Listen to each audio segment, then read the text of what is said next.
That's gotta work.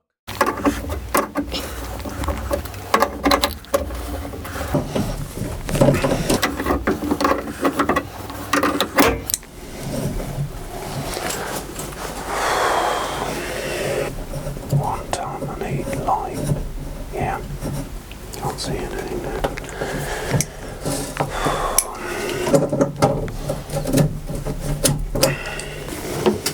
Got this ready just in case it all goes wrong.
So it leaks out the end there.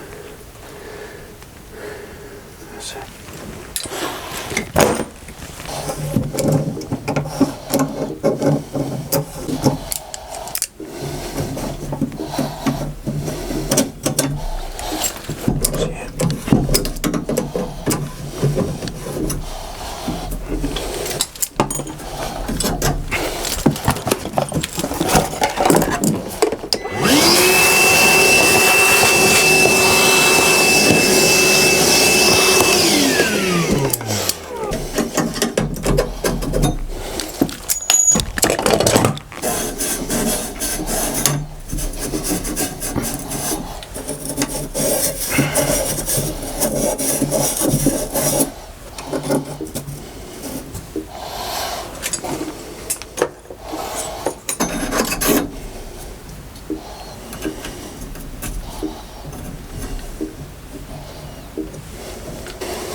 Check those. Okay, so drop that in. Pop these bits back in.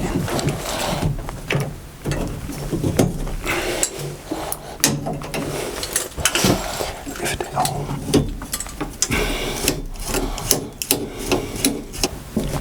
Oh, you slave.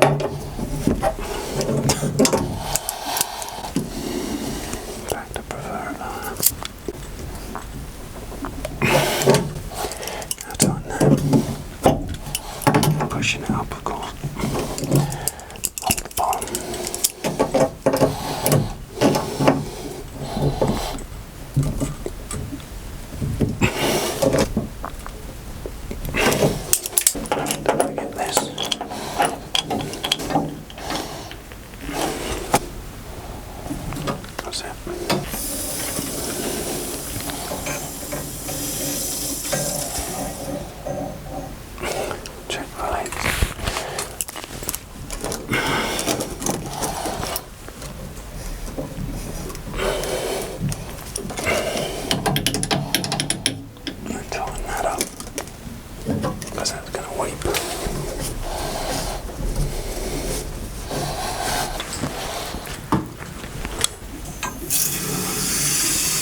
Maybe you can see, maybe you can't. Constant leak up there. Been doing that a while. Turn the gate valve off, that does the cold feed.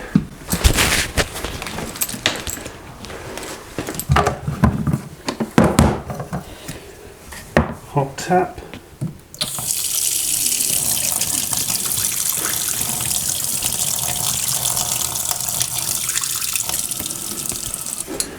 To the cylinder. Now we go outside. So now, in theory, if we turn that water off, a few more minutes, there you go, it's already stopped. So the pressure differential between the coil feeding up, yeah, has depleted, and that's how you tell if the coil is split. Isolate the cold water. You can either do it through the coil there or up in the tank. So now we've got to change it. So I'm being helped today by Retweet. So here we go.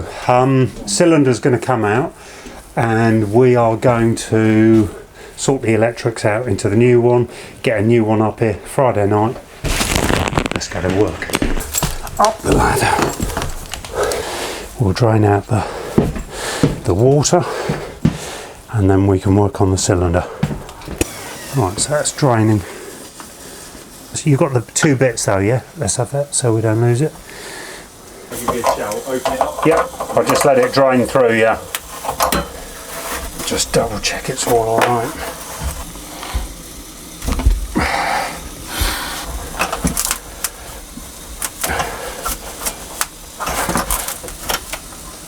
So that's hot services. So that's siphoning out now. So we are good to go. So taking this one out. This is a gravity hot water cylinder, and so it's not pumped. So we'll check this feed here to make sure that that's not blocked, because quite often that's blocked. And the cylinder we're fitting is slightly larger. Right, out she comes.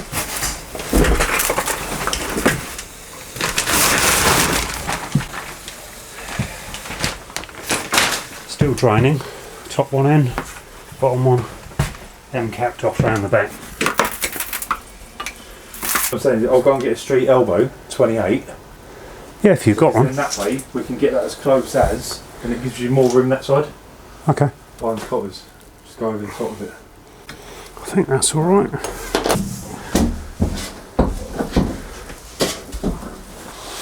Yeah, that'll go. As long as you can get back onto that. Yeah, so we get... Oh, yeah. Okay. Right, let's tighten that and let's have done with it. That's the cold feed. Then we start working on the other side. Do you know what I like doing? Yeah, I can tell you're a bit of a go for it freak. No, it's more Time. it's time, that's filling, I can start this, but then you've got to judge when that's about to go. Yeah.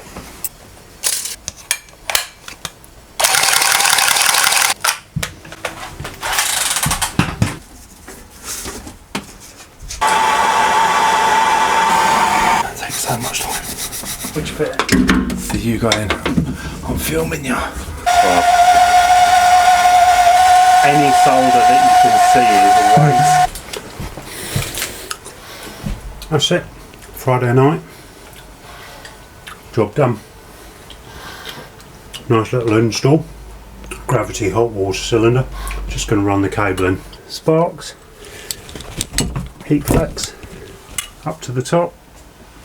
We're done. So this is it finished. Got the electrics done. The electrics around there, nothing to do with us. Not that they go anywhere. Even found this.